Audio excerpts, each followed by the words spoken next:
Just before we stop on the virgin thing, if these poor fools had read the Talmud instead of the Quran, they'd know that they get 72 mothers-in-law as well. Now, I am absolutely convinced that the main source of hatred in the world is religion and organized religion. Absolutely convinced of it. And I think it should be religion treated with ridicule and hatred and contempt. And I claim that right. You give me the awful impression, I hate to have to say it, of someone who hasn't read any of the arguments against your position ever. All of this could be part of a plan. There is no way an atheist can prove it's not. But it's some plan, isn't it? With mass destruction, pitiless extermination, annihilation going on all the time, and all of this set in motion on a scale that's absolutely beyond our imagination, in order that the Pope can tell people not to jerk off. It is a horrible idea that there is somebody who owns us, who makes us, who supervises us, waking and sleeping, who knows our thoughts, who can convict us of thought crime, thought crime, just for what we think, who can judge us while we sleep for things that might occur to us in our dreams, who can create us sick, as apparently we are, and then order us on pain of eternal torture to be well again. To demand this, to wish this to be true, is to wish to live as an abject slave. Let's say that the consensus is that our species, we being the higher primates, Homo sapiens, has been on the planet for at least 100,000 years. In order to be Christian, you have to believe that for 98,000 years, our species suffered and died, most of its children dying in childbirth, most other people having a life expectancy of about 25, dying of their teeth, famine, struggle, bitterness, war, suffering, misery, all of that for 98,000 years. Heaven watches it with complete indifference. And then 2,000 years ago thinks, that's enough of that. It's time to intervene. The best way to do this would be by condemning someone to a human sacrifice somewhere in the less literate parts of the Middle East. Let's appeal to the Chinese, for example, where people can read and study evidence and have a civilization. Let's go to the desert and have another revelation there. This is nonsense. It can't be believed by a thinking person. What about Fräulein Freisel in Austria, whose father, unwilling to get out of the way, kept her in a dungeon where she didn't see daylight for 24 years and came down most nights to rape and to sodomize her, often in front of the children who were the victims of the previous attacks and offenses. Imagine how she must have begged him. Imagine how she must have pleaded. Imagine for how long. Imagine how she must have prayed every day, how she must have beseeched heaven. Imagine, for 24 years, and no answer at all. Nothing. Nothing. Now, you say that's all right that she went through that, because she'll get a better deal in another life? I have to ask you if you can be morally or ethically serious and postulate such a question. No, that had to happen, and heaven did watch it with indifference, because it knows that score will later on be settled. So it was well worth her going through it.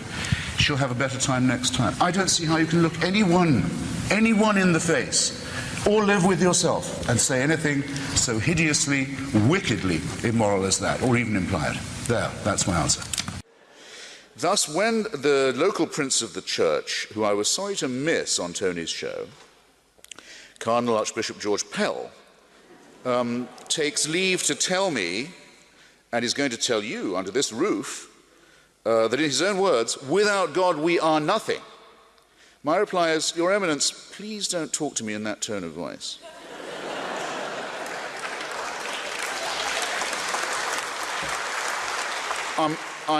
I'm not a slave, and I'm on the side of anyone who is in their emancipation. And it's the mind-forged manacles that are often the hardest to break. I'm sorry to tell the Cardinal Archbishop, and I wish I could say it to his face, I have to some of his colleagues, as you might say, that he's wrong twice. He's first wrong in his concept of a deity, in other words, as someone without whom we would be nothing. And he's wrong, second, to declare that we are worthless without agreeing with his concept of that concept. And I demand to know how he knows.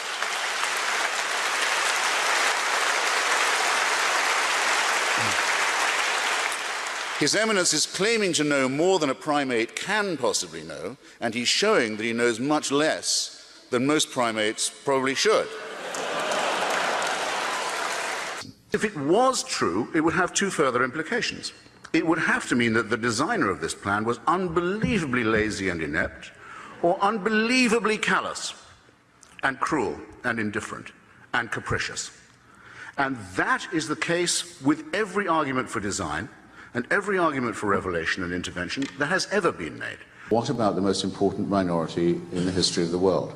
Those who have never believed in God, those who believe that an ethical life is possible without religion. We have to be insulted and outraged every day by what we see and what we read. By slaughter and murder. Slaughter and murder and barbarism and insult and superstitious nonsense. We do not reply in kind. We don't say, we'll go and kill you if you go on insulting us like this. Do we get no credit for saying this? When has anyone ever said, what's it like to be insulted, as someone who thinks that civilization's a real thing? Why is it always interfaith? Why is it always interdenominational? Why can't we say that all of these cults are equal and equivalent glimpses of the untrue? So when I say, as the subtitle of my book, that I think religion poisons everything, I'm not just doing what publishers like and coming up with a provocative subtitle. I mean to say it infects us in our most basic integrity. It says we can't be moral without Big Brother, without a totalitarian permission. It means we can't be good to one another. It means we can't think without this. We must be afraid. We must also be forced to love someone who we fear. The essence of sadomasochism. The essence of abjection. The essence of the master-slave relationship. And that knows that death is coming and can't wait to bring it on. I say this is evil. And though I do some nights stay home, I enjoy more the nights when I go out and fight against this ultimate wickedness and ultimate stupidity. I think that we're probably doomed to some kind of relativism, or perhaps better say, approximation. I mean, who's going to tell me, here's a law that's absolutely true and will hold good for all time, and that's been proclaimed scripturally? Well, we might say, thou shalt not kill. I mean, it would be probably the inevitable we'd have to start with that. But it doesn't say, in Hebrew, thou shalt not kill. It says, thou shalt do no murder. And everybody knows that there's a real difficulty in deciding when killing is murder, and that the situational ethics of this are very complicated, but are common to all times and places. So different standards prevail at different times and places, but that argument is an open-ended one and will remain so. I'm rather glad, as a matter of fact, for the point of both moral and intellectual and ethical exercise, that you can't just tell someone one thing, that that's right and that's true for all time, there's nothing to argue about. That's why I object to the idea of commandments in the first place. Morality is not learned by orders. Okay? It's acquired by experience, by moral suasion, and by comparing and contrasting different ways of resolving these questions. There are thought crimes in the Ten Commandments. You're told you shouldn't even envy someone else's prosperity or property. Well, from a socialist point of view, that says, you've got to just lump it if people are better off. Even from a capitalist and free enterprise point of view, it says it's basically a crime to emulate. This whole spur of emulation and innovation is possibly a sin. And anyway, it's in the same list as murder as a crime, something you're thinking. Well, I don't think that's an absolute moral truth at all. To the contrary, I think we're better off without it. I think it will one day be admitted with shame that it might have been in error to say that AIDS is bad as a disease, very bad, but not quite as bad as condoms are bad, or not as immoral in the same way. I say it in the presence of His grace, and I say it to His face. The preachings of His church are responsible for the death and suffering and misery of millions of his brother and sister Africans, and he should apologize for it. He should show some shame. There's another immoral injunction. Go love your own enemies. Don't be loving mine. My enemies are the theocratic fascists. I don't love them. I want to destroy them. For condemning my friend Stephen Fry for his nature. For saying you couldn't be a member of our church. You're born in sin. He's not being condemned for what he does. He's being condemned for what he is. You're a child made in the image of God. Oh, no, you're not. You're a faggot. and you can't join your church, and you can't go to heaven. This is disgraceful, it's inhuman, it's obscene, and it comes from a clutch of hysterical, sinister virgins who've already betrayed their charge in the children of their own church. Is it not the case that the spread of Christianity, about which you spoke so warmly and affectingly in your opening remarks, attributing it to the innate truth of the Bible story, was spread by that means, or because the Emperor Constantine decided to make Christianity the official religion of the Roman Empire? Which, in your view, contributed more to the spread of the faith? The Holy Spirit. I rest my case. In his comment, one of the few he's made, on the institutionalization of rape and torture and maltreatment of children in Catholic institutions, he said, it's a very severe crisis which involves us, he said, in the following: in the need for applying to these victims the most loving pastoral care. Well, I'm sorry. They've already had that. The rape and torture of children is not something to be relativized. It's not something to be excused as a few bad priests. It's the crime that cries out for punishment. It's the thing that if we were accused of on this side of the House, we would die rather than admit. And if we were guilty of it, would kill ourselves. The argument for theism, that not only can we establish this prime mover's existence, but we can show by some form of induction that he intervenes in wars, that he answers prayers, that he cares who we sleep with and in what position, that what food we eat and on what days, is a ridiculous proposition. It's a claim to a truth that no primate can claim to make. Primates who claim to know it should be distrusted. Great damage has been done and continues to be done by such people and by such ideas. You're better off thinking for yourself and taking all the risks, and I might add, all the pleasures that will come from that. The most overrated of the virtues is faith. The metaphysical claims of religion are untrue.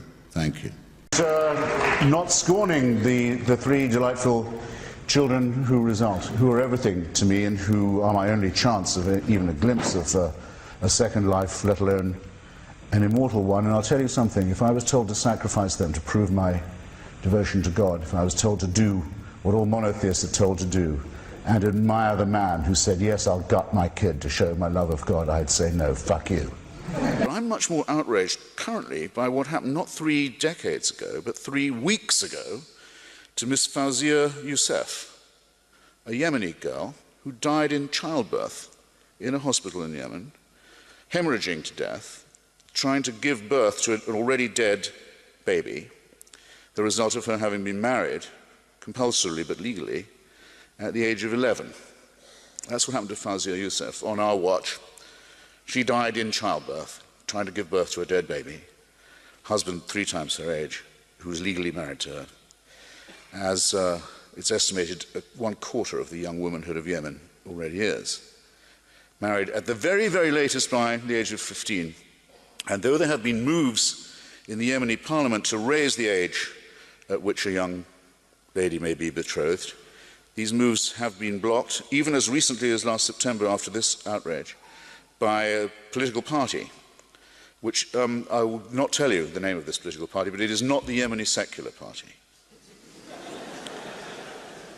In Iran, the age of consent doesn't come up, by the way, because there is no consent to any sex outside marriage in Islamic society in any case, and many kinds of it are punishable by death. But the age at which a young girl may be married was moved up finally. The Islamic Revolution put it back to 9. I think it was moved up to 11, which you might say was progress of a kind. Now, you see, this isn't just backward countries we're talking about. And let's not beat about the bush. The Prophet Muhammad was betrothed to his favorite wife Aisha when she was 6. It wasn't thought fit that he could marry her then in the full sense of the term, but he put it off till she was 9. And across a vast swathe of the world, worse things than Roman Polanski has even thought of doing are done as a matter of law and of course, and in the name of, no, not in the name of, but because of the preachings of God's anointed. And then the religious turn to you and you say, secularism must mean moral relativism. Your ethics are situational. And I say, well, let's just hear that again. because given that I've taken the simplest moral baseline it's possible to take, the protection of defenseless children, isn't it true that all the leading religions of the world are Abrahamic? Yes, we love to stress it. We adore to say that we have all this wonderful multicultural thing in common. And what was Abraham most famous for, apart from having a wife who had a baby when she was 101, which is an advance over dying in childbirth when you're 11, having been raped, probably by a close male relative, if you really want the truth. Apart from that, Abraham's most famous for saying, if God wants me to kill my boy, of course I will. And the only difference between the monotheisms is that some say it was Isaac and some say it was Ishmael. I don't particularly care. But there are annual festivities on the part of the faithful to say, we wish we too were capable of such faith. And we want to beat our breasts in sympathy with those who are. Why do the Jewish people blow the ram's horn, the shofar? Because the shofar symbolizes the ram who is sacrificed instead. The blood sacrifice is the main thing. And there has to be a child involved. This seems to me to be disgraceful. And what's taken for granted that goes with it, because it was practiced on Isaac too in the form of a covenant and imitated by others, the genital mutilation of the young, to seal the pact with God, to say nothing matters to me, not the life or health or bodily integrity of my child, never mind that. What has to be proved is, without God I am nothing. I'll kill for it, and I'm not just willing to say that, I'm willing to prove it, and I'm willing to use my children's bodies as the theatre of this enactment of faith. Well, civilization, in my submission, ladies and gentlemen, begins where that evil nonsense leaves off. And we have to advance the time when more and more people will be able to civilize themselves by outgrowing religion and leaving this awful nonsense behind. And with that,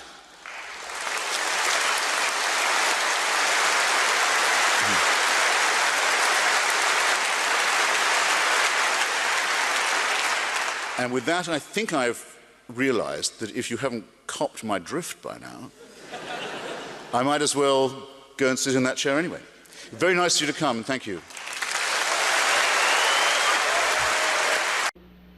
Can we do more? Yes? Mr. Hitchens, you are likely the world's most charming, roguish, and enlightened atheist, and I love you for that. But as a Sufi Muslim, I'm very ruffled by the title of your book. Of all the titles that you likely had at your disposal, did you have to settle for the literal negation of Allahu Akbar? Yes. I thought so. Thank you for that question. Thank you. Oh, it's a very good question. I'm glad. I wanted to come back to it. Why? Yeah. As I've said, I think that all religions are wrong in the same way, in that they privilege faith over reason, but they're not all equally bad in the same way all the time. I mean, if I'd been writing in the 1930s, I would certainly have said that the Roman Catholic Church was the most dangerous religion in the world because of its open alliance with fascism and anti-Semitism, which the damage from that our culture has never recovered from and never will. But at the moment, it's very clear to me that the most toxic form that religion takes is the Islamic form. The horrible idea of wanting to end up with Sharia, with a religion-governed state, a state of religious law, and that the best means of getting there is jihad, holy war, and that Muslims have a special right to feel aggrieved enough to demand this, I think is absolute obscene wickedness, and I think their religion is nonsense. And in its entirety. The idea of God speaks to some illiterate merchant warlord in Arabia, and he's able to write this down perfectly, and it contains the answers to all human. Don't waste my time. It's bullshit. But you're saying the same about it. Also, that God speaks. The Archangel Gabriel speaks only Arabic, it seems. I just want to say, in retrospect, you were very civil, actually. I don't know what I was thinking. Is this the same characterization of all religions? Well, actually, no, because remember, Islam makes one special claim for itself. All religions claim to be revealed truth. They all are founded by divine revelation. But Islam rather dangerously says, ours is the last and final one. There can't be any more after this. This is God's last word. Now, that's straight away a temptation to violence and intolerance. And if you note, it's a temptation they seem quite willing to fall for. Rabbi, do you have any Second, quarrel? I had another motive. Another motive, which is this. If you remember Dick Gregory, the older comrades here will, great black comedian and civil rights activist, when he came to write his memoir, he called it nigger. Right. It upset a lot of people, including his old mum, who called him and said, "Why are you doing this?" And he says, "Mama, every time you hear that word again, they're selling my book." So every Allahu Akbar reminds people that we're in a very serious struggle with a very depraved religion. And there are help is available. Friend, you give no quarter? Look, he believes in the prophecy of Muhammad. I'm sorry to say, I think he's been, at best, conned. Yeah. Our time is ticking down. It's very nice of you to have me back. The book is Thomas Jefferson, Author of America. We're going to talk about that in a little bit, but I'm going to tell you why you're here. You're here to help me. Christopher Hitchens, you are one of the only men to travel, maybe the only man, to travel to all 3 axis of evil countries. Yes, that is correct. Yeah, I think I'm the only one to have written from there. There may have been a diplomat who's been there's certainly an arms dealer or two. But I have been... company. I've been in North Korea and Iran and Iraq several times and in Afghanistan and on the Pakistan border. Okay, so there's a Urail pass that many people don't get punched. Well, the frequent flyer stuff in Afghan airlines, you don't want to know. No, it's a little rough. It ain't a bag of peanuts, I'm sure. Here's what I want to ask you. Here's how you're going to help me. Help me understand why I am wrong about Iraq. I am confused. I don't know what staying. I don't know what. I just watched your act. I know. I don't know what staying the course means. I could see that too. I don't know what when he says this, we're going to fight him over there instead of fighting him over here. I think, but those other dudes who just had planes, there were just 20 of them. It's not a nation that attacked us. It was an ideology. Explain to me why I'm wrong. Well, I'll give you something. Please. Just saying fighting them over there instead of over here is contradicting himself. It's either global or it isn't. So we're either fighting them everywhere or nowhere, and you make yourself a hostage to fortune. The next bomb that goes off in London, people say, I thought we'd taken care of that by fighting them there. That's stupid. And that's his bid for... Here's what I don't understand. Out of Pakistan, Saudi Arabia and Iran are the 2 greatest supporters of terrorism in that region. North Korea and Iran and Pakistan are the greatest threats in terms of weapons of mass destruction and proliferation. Why then the urgency to go into Iraq, other than as an experiment drawn up on a bulletin board that would create a flowering of democracy that would change a region overnight to suddenly love and respect us? I guess everyone's entitled to one softball question, and you just did give me one. Really? Urgency. The big argument is, were we right to confirm Saddam Hussein in power after defeating him in Kuwait? Should he have been left in power in 1991? My side says no. That's the original mistake. Bush's dad said yes. And Bush's dad said yes, and it's very good that his son has cancelled that mistake. To say it's urgent, having let Iraq rot and crash for nearly 12 years, 13 years, that's not urgency. Second thing is, there are 4 conditions under which a country can say told its sovereignty is over. One is repeated aggression against neighboring states. One is fooling around with the Non-Proliferation Treaty. One is harboring gangsters and internationally wanted terrorists. And one is genocide, which, if you sign the convention, means you have to act, you're mandated, to prevent or punish. Iraq had broken all 4, more than once. And the United States Senate had passed legislation in 1998, unanimously, 98 to nothing, the Iraq Liberation Act. It shall be the policy of the United States to remove this regime and begin the Middle East again. What's wrong with that? Anyone who wanted to complain should have written to their Democratic senator in 98 and said, what's this about you promising to remove Saddam? Here's why. And they didn't. Here's why we did it. Because it was an obviously right thing to be wanting to do. No, because it was an obviously symbolic thing to do. And nobody here thought anybody would be crazy enough to get into the British and Churchillian method of, hey, let's just go in the Mideast and redraw the map the way we think it should be drawn. We're not redrawing the map. What could happen there? We're not redrawing the map. We're not redrawing the map? No, excuse me. The applause is dying faintly away. I might get a clap before I'm done. People very much appreciate it. By the way, I really enjoy this lost because... my place. I'm sorry. All right. I really can't remember where we were just before that. This is terrible. You were saying to me that you agree that Bush is conducting this incompetently. Yes. I've just the old Bugs Bunny trick. I've just written a long article for the Weekly Standard, which does say exactly that. Is that true? Yeah. But I think he's right on the main principle. Let me try and get your position then, and it may be one that's actually not as far from me as unfortunately, go to war with the president you have. It's he's right on the main point. We have deadly enemies in front of whom we cannot retreat. They do mean us harm, and it is wrong to say that the cause of terrorism is our resistance to it, which is the root fallacy that's now being put around. People say, if we weren't mean to them, they wouldn't be so mean to us. Here's where I can see the difference. I agree with all your premises. I disagree that going into Iraq was the way to clarify those. I guess what I'm saying is, I agree that there are people out there who want to do harm to us. What was the other one? Wait. Oh, no, well, remember now. Why is this different from the Iraq Liberation Act was bluffing. Oh, I've got it now. All right. I've got it now. No, we're not trying to redraw the map. The Bin Ladenists are trying to redraw the map. They don't think Iraq should exist. They don't recognize the borders of Iraq, Lebanon, Jordan, Palestine. They think it should all be part of a huge Islamic caliphate. But Iraq is. They're the ones who want to redraw the map. But let's go back to the other. We will save Iraq and make it a federal democracy. We were coming to common ground. There are people out there who want to hurt us. Yeah, that was a bit platitudinous of me, I must say. Yeah. There's evil in the world. Next I'll be saying the world's a dangerous place. Yeah, but, exactly. And to resist terrorism is... Oh, the big fallacy is the people who say there wouldn't be all these terrorists in Iraq if we hadn't gone there. That's capitulation. I mean, Zarqawi was there before we got there. Mr. Yassin, who blew up the World Trade Center, was being sheltered there since 1993. And if you want to see Find me a country in the Middle East that you can't name five guys that tried to blow something up in the United States. These are the guys... Pick one. I'll give you 5 in Qatar. I'll give you a couple that are probably working for us right now. But you name me... Okay, but you name me the one where it's now believed by most liberals that there's no problem with that kind. There was no Saddam terror connection. That's what I'm arguing about. That there was the guy who's hijacked the Achille Lauro, wheeled Mr. Klinghoffer's chair off the side of the boat, was also found hiding in Baghdad. I went to see Abu Nidal. But that is the old school terrorism, and you know there is a different... Zarqawi is the most dangerous man in Afghanistan, possibly more than bin Laden, certainly the second most dangerous. He was in Iraq before we got there. The people who say that the violence of these people is our fault are masochistic and capitulationist, and they should not... But the people who say that we shouldn't fight in Iraq aren't saying it's our fault. That is the conflation that is most disturbing to me. Don't you hear people saying we've made them nasty? I hear people say a lot of stupid.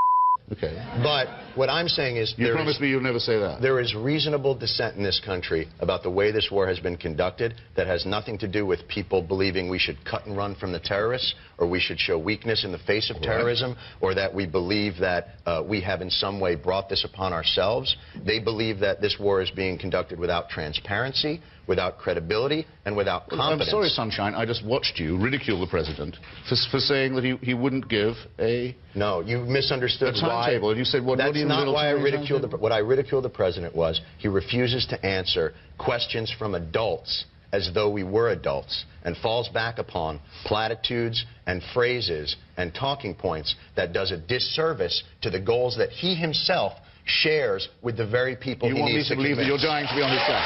There we go. They do it again. No! Come on. Get it done, deliver.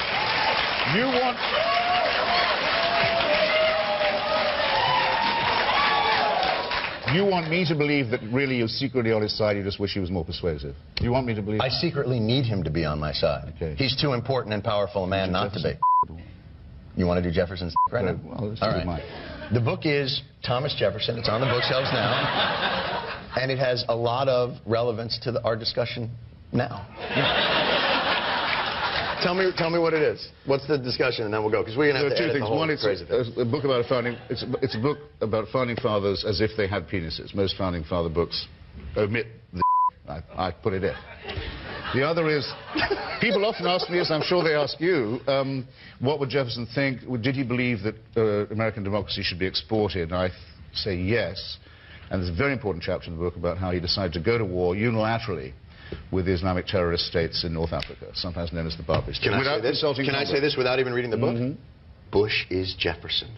Yeah. Hold that thought, ladies and gentlemen. And may I do this? Because you asked for it and you deserved it and you earned it. A round of applause for Christopher Hitchens. Oh, please. I'm done now. Go together. Christopher Hitchens, we'll be right back. It's been real.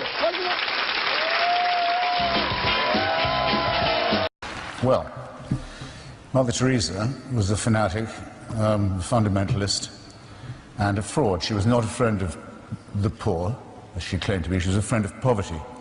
Preached it as a good thing, as a gift from God, something to be welcomed along with other kinds of suffering. Wasn't interested in alleviating it. Was a friend of the rich.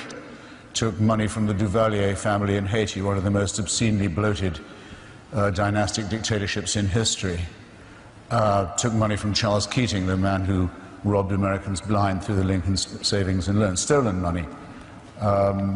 All to build convents in her own name, more than 200 of them around the world, in order to found an order that bore her name. This is not modesty either, nor is it humility. It doesn't exhaust my critique of her either. We all know there is a cure for poverty. It's a rudimentary one. It does work, though. It works everywhere for the same reason. It's colloquially called the empowerment of women. It's the only thing that does work. If you allow women some control over their cycle of reproduction, so that they're not chained by their husbands or by village custom to annual animal-type pregnancies, early death, disease, and so on. If you will free them from that, give them some basic health of that sort, and if you're generous enough to throw in perhaps a handful of seeds and a bit of credit, the whole floor, culturally, socially, medically, economic, of that village will rise. It works every time. Mother Teresa spent her entire life campaigning against that outcome. She said that contraception was equivalent to abortion morally, and abortion was morally equivalent to murder. She was entirely against the only thing that cures poverty. I would say that her preachments led to an enormous increase in the amount of poverty, ignorance, filth, and disease in the world. And I would further add, without embarrassment, that it's off those things that the Roman Catholic Church has always fed and made its living. Otherwise, there would have been no need for the Protestant Revolution, which brings us here today.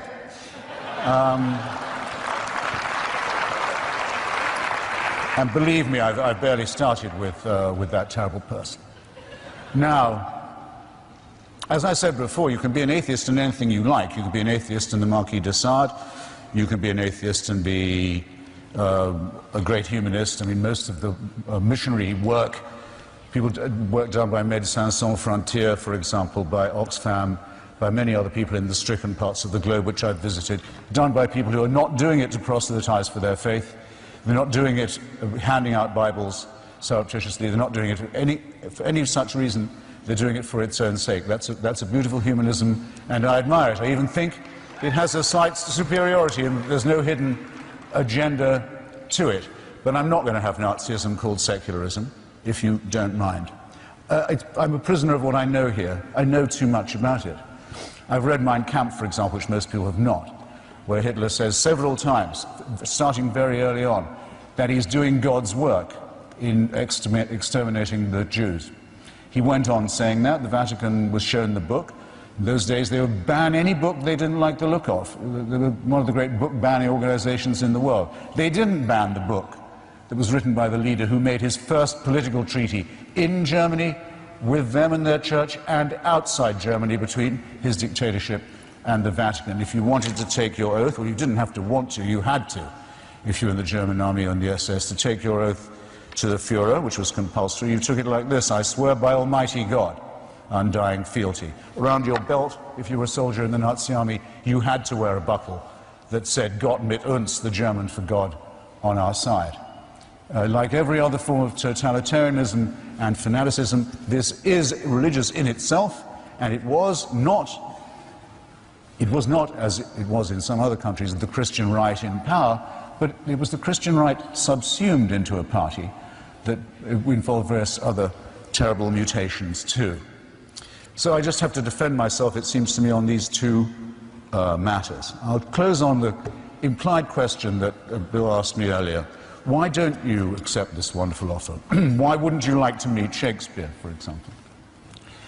I mean, I don't know if you really think that when you die you can be corporeally reassembled and have conversations with authors from previous epochs. It's not necessary that you believe that in Christian theology, and I have to say it sounds like a complete fairy tale to me. The only reason I want to meet Shakespeare, or might even want to, is because I can meet him any time, because he is immortal in the works he's left behind. if you've read those, meeting the author would almost certainly be a disappointment. But when Socrates was sentenced to death for his philosophical investigations and for blasphemy, for challenging the gods of the city, and he accepted his death, he did say, well, if we are lucky, perhaps I'll be able to hold conversation with other great thinkers and philosophers and doubters too. In other words, that the discussion about what is good, what is beautiful, what is noble, what is pure and what is true could always go on. Why is that important? Why would I like to do that? Because that's the only conversation worth having. And whether it goes on or not after I die, I don't know. But I do know that it's the conversation I want to have while I'm still alive. Which means that to me, the offer of certainty, the offer of complete security, the offer of an impermeable faith that can't give way, is an offer of something not worth having. I want to live my life taking the risk all the time that I don't know anything like enough yet, that I haven't understood enough, that I can't know enough, that I'm always hungrily operating on the margins of a potentially great harvest of future knowledge and wisdom. I wouldn't have it any other way. And I'd urge you to look at those of you who tell you, those people who tell you at your age that you're dead till you believe as they do. What a terrible thing to be telling to children. And that you can only live, and that you can only live by accepting an absolute authority. Don't think of that as a gift. Think of it as a poisoned chalice. Push it aside, however tempting it is. Take the risk of thinking for yourself. Much more happiness, truth, beauty, and wisdom will come to you that way. Thank you.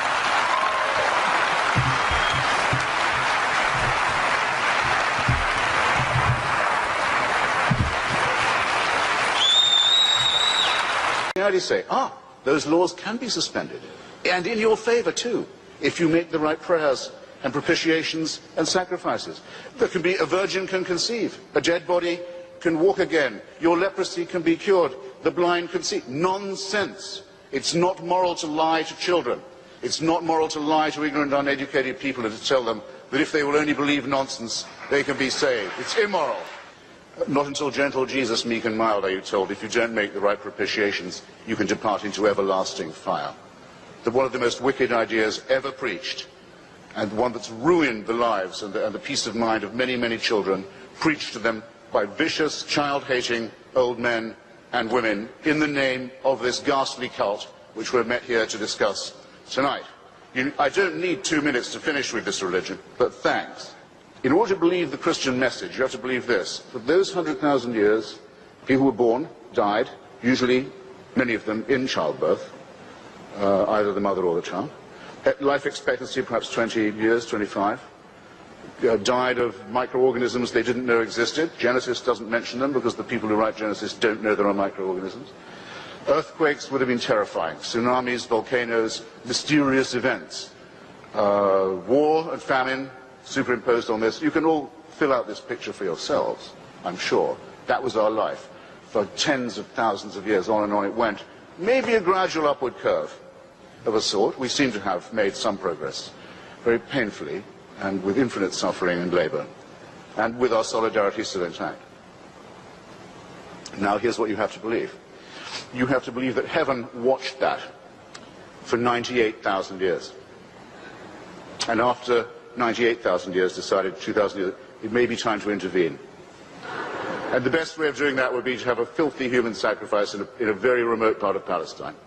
And the news of this has still not penetrated to the rest of the world, and I don't think will be believed when it does, and isn't believed by me and can't be believed by a thinking person. These are very serious matters, and they're not to be laughed off by references to the occasional work of Catholic charities. But I draw your attention not just to the apologies, ladies and gentlemen, but to the evasive and euphemistic form that they take. Joseph Ratzinger, the current Pope, considered by some, by Catholics, to be the Vicar of Christ on earth, says of Indians, of the Indians who were massacred in the course of conversion in Brazil, after the apology had been made to them, he said, nonetheless, it must be remembered that before we came to convert them, they were silently awaiting the arrival of the church. I don't think that's a very genuine kind of apology to you. In his comment, one of the few he's made on the institutionalization of rape and torture and maltreatment of children in Catholic institutions, he has said it's a very severe crisis which involves us, he said, in the following: in the need for applying to these victims the most loving pastoral care. Well, I'm sorry. They've already had that. And to say that this is the responsibility laid upon you by the horrific admission that you've already had to make is not accepting responsibility in any adult sense. When I say child abuse was institutional, how dare I say so? How can I prove it? How can I prove such a thing? Well, I'll ask His Grace, and I'll ask Anne Widdecombe. Where is Cardinal Bernard Law now? Where is he? Where is the Cardinal Archbishop of Boston, whose resignation was indignantly demanded, finally, by 50 members of the Church and by the whole laity of Massachusetts, who also demanded his prosecution for the promotion and protection and covering up and apology for and defense of people whose crimes against children are too revolting to specify. And he's not in the jurisdiction of Massachusetts now, as perhaps you know. He's the Supreme Vicar of the Church of Santa Maria Maggiore in Rome, personally appointed by the Pope to that as well as many other important sinecures. And in 2005, this man, a fugitive from justice and from complicity in the filthiest crime that it's possible for a human being to imagine, was one of those voting in conclave to decide who the next Vicar of Christ on earth will be. Question for Dr. Church. All right. It won't take a minute to ask. I don't just support and try and help out those who dissent from the ridiculous belief of Christianity, the horrible idea of vicarious redemption. In other words, the idea that by watching another person suffer, an innocent person suffer, that you could be freed not just from your debts or your sins, but your responsibilities. You could cast your sins on a scapegoat. I don't just oppose that disgusting belief, but I oppose the Judaism from which it's plagiarized and the Islam that plagiarizes from it. And I give publicity and exposure whenever I can to those who were brave enough in old times to oppose this nightmarish belief. And one of the great opponents of the Islamic totalitarianism in ancient Persia was the great Omar Khayyam, perhaps the greatest poet of old Persia, whose Rubaiyat, I'm sure, is known at least to some of you. And my favorite verse of this comes from the Robert Le Gallienne translation, and it takes the form of a question. The quatrain is in the form of a question. It says, "And do you think that unto such as you, a maggot-minded, starved, fanatic crew, God gave a secret and denied it me? Well, well, what matters it? Believe that too." To this magnificent astronomer and scientist and physician and humanist of Persia, who opposed the cruel, sadistic, verminous, ignorant mullahs of his day, I borrow the question: what is your authority for saying that you know something that I don't? Christopher, I'm giving a probability argument. As you said before, you can't disprove the existence of God, and you can't prove beyond any doubt that there's a God. I'm giving probability. I'm giving cosmological, teleological, moral, consciousness, reason, mathematics, all of those things I listed before. It's open. The evidence is open to everybody. And this is related to your 70,000 years point that you just made there. From a Christian perspective, God has always had a revelation, even before Christ. It talks about the fact that God has always had a witness. There's three witnesses. There's creation. Everyone has creation. There's conscience. Everyone has conscience. And there's Christ. Now, Christ, true, only came 2,000 years ago. But his sacrifice of atonement, his sacrifice of atonement is retroactive to everybody that lived before him. So he's always had a witness. It is quite convenient, and that is the very nature of God. You're absolutely correct. Well, I got him to say it. You see, if we were only discussing ontological questions, that would be all very well, and it could be quite amusing. I could say that you require a higher degree of standard of proof for your proposition than I perhaps do for mine, and you'd probably accept that, and so forth, and we could go back and forth. But we'd be paltering again with the essence of the matter, which is this. The difference between the theist and the deist is as follows. The deist says, may not make sense without some kind of designer. The theist says, when I tell you what to do, Christopher, I have God on my side.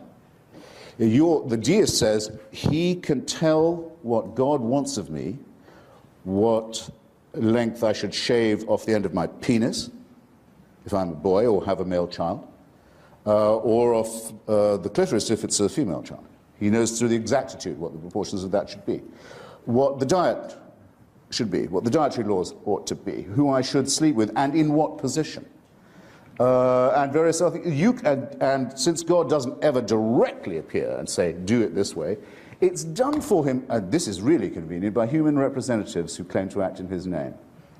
So that's why I think your standard of proof should be a great deal higher, because if the reason this point is important to you is because it would mean real power in the only world that actually exists, which is the material world, of you over me. And you wonder why I'm not keen. Against the motion, Christopher Hitchens. Those who ask confessions from other people should be willing to make oneself. I am obsessed with sex. Ever since I discovered that my God-given male member was going to give me no peace, I decided to give it no rest in return.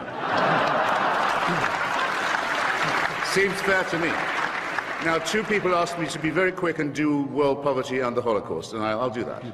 There is only one cure for world poverty that's ever been found or ever will be, and it's very simple. And it can be phrased very simply too. It's called the empowerment of women. Go to Bangladesh or Bolivia. I have to ask you to hold your applause, though I love you.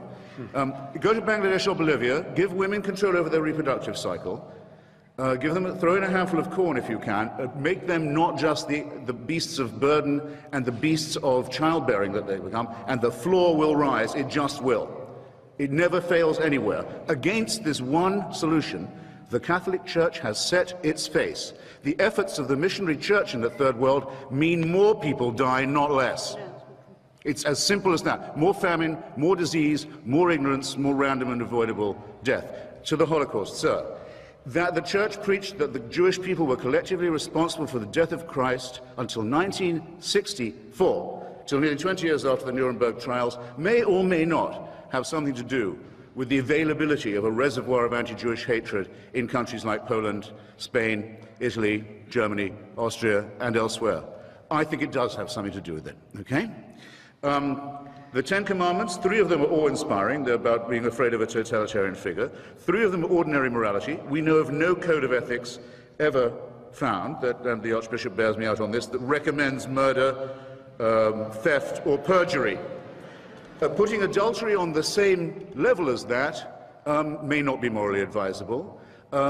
Saying that covetousness should be considered in the same light as a crime, in other words, a thought crime. You're condemned now for something you're thinking, and it may be something that leads you to enterprise and emulation. That's forbidden too. That's very, very iffy, it seems to me, and there's a very iffy part of it which lumps those you mustn't covet in with the animals and the chattels and your property, and those who it lumps in are your womenfolk. And do you seriously expect to be taken seriously if you say that that commandment that does reduce women to beasts of burden and childbearers and chattel has nothing to do with the appalling position of women, not just in poorer societies, but in ours as well? Again, for shame if you can feel it. Now, unanswered questions. Amazing. I asked, where is Cardinal Law, Bernard Law, and why? I have an authority here. He ducks the question. Anne Widdecombe, sorry, I've got one more thing to say about that. He also says that the Church advises against homosexuality. It teaches against it. No, it doesn't. Any more than it teaches against divorce or contraception. Where it can, it bans these things and punishes them and writes them into the criminal code. If all you were doing, sir, ma'am, were offering advice, we could probably be fine with it. No one, though they were asked repeatedly, would say whether they thought Stephen Fry, my friend, was in a state of mortal sin or not. They wouldn't tell you. Something about the question brought out their inner coward. Well, I say that homosexuality is not just a form of sex, it's a form of love, and it deserves our respect for that reason. That when my children were young, I'd have been proud to have Stephen as their babysitter, and I'd told them they were lucky. And if anyone came to my door as a babysitter wearing holy orders, I'd call first a cab and then the police.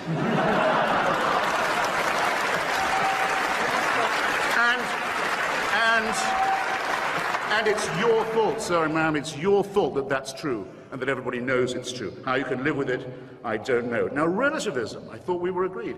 But Anne Widdecombe says slavery has to be considered in context. What's more relative than that?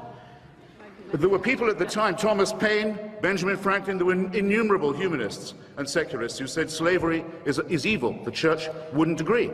Now, which is it then? Is it that the church is wrong, or, even more suggestive, that God has not yet revealed that it's wrong to them? Or did God support it all those years and then change his mind? From a beginning point of absurdity, you arrive at a terminal point of absolute moral chaos. And I think you've at least done us the favor of making that plain this evening. God, in short, God did not make man in his own image. It is precisely to the contrary. Mammals and primates made many gods and many churches in their own rival images. And that would explain, if these churches and faiths were invented by primates who are only half a chromosome away from a chimpanzee, which happens to be the case, it would explain a lot, would it not? I can't offer you absolution. Not in my power to do it. Stephen can't offer you absolution. First of all, we believe, we more or less know, there's no such thing. But if you confess your sins specifically, if you name them and don't just make them general, if you do so truly repenting of them, without any purpose of evasion, and if you make a firm purpose of amendment, you might be able still, while there's time, to live with your consciences. I wish you all the luck in the world in pursuing that course of action. Thank you. Thank you.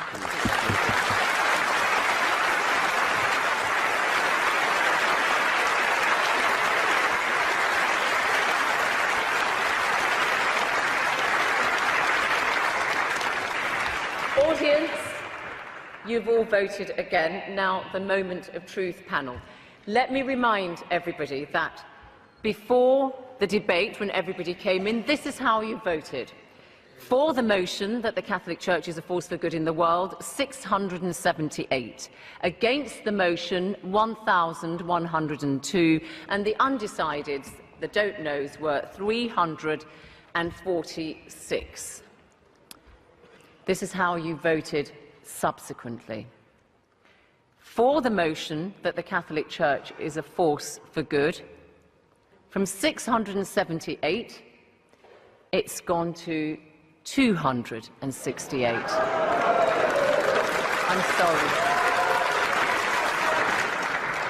I'm sorry. Against the motion, it's now 1,876.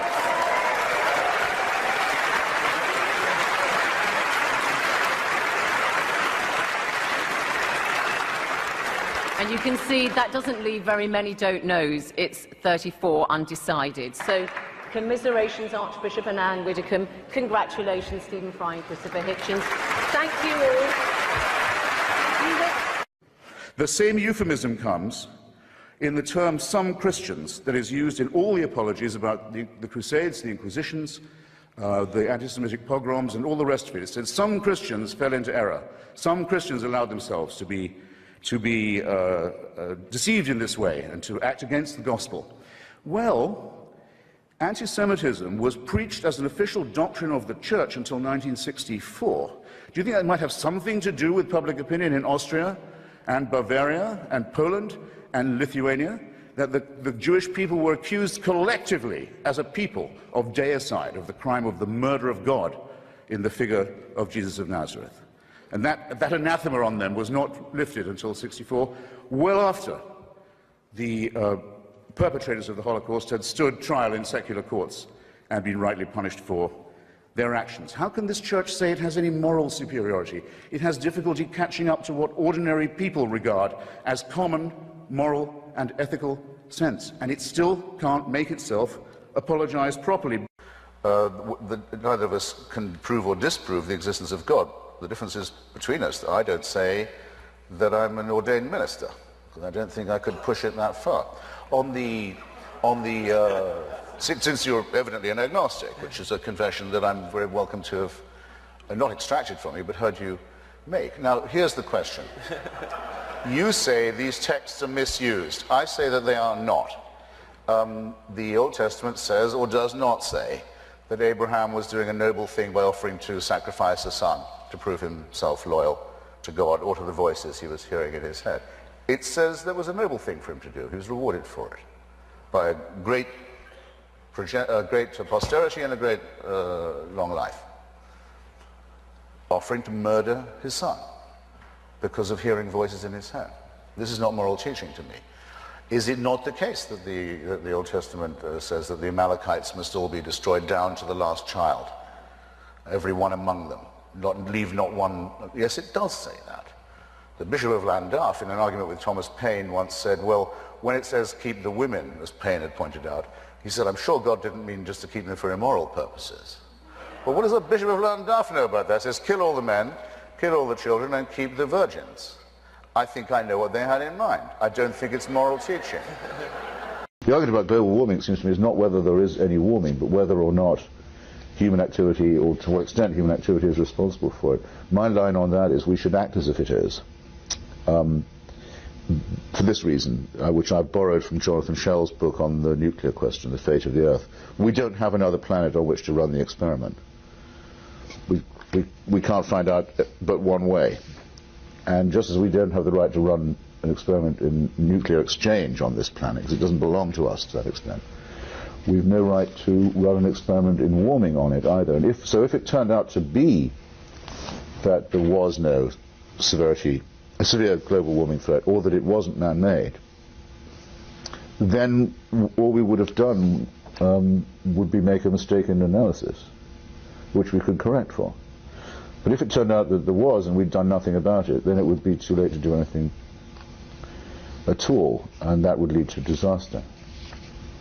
I have been told, though, and I'm afraid to say I think it may be true, that the warming is coming now whatever we do. That by the time we found out about the coming rise in temperature, that it was probably on its way. I've heard a lot of people who strongly take the Al Gore thesis, the Al Gore analysis, say that, alas, we're going to find out what it's going to be like no matter what we do. Racketeering is and always has been an important part of religion. Some religions simply are rackets. Scientology, for example, or Mormonism. It's nothing more than the record of a successful con job. But the spiritual life can't be entirely reduced to that, and here's the problem. When you ask, do people really believe that? There can't be an answer to it, because they don't know any more than you do whether there was a virgin birth or a resurrection. If they say, I believe it, they're still believing in something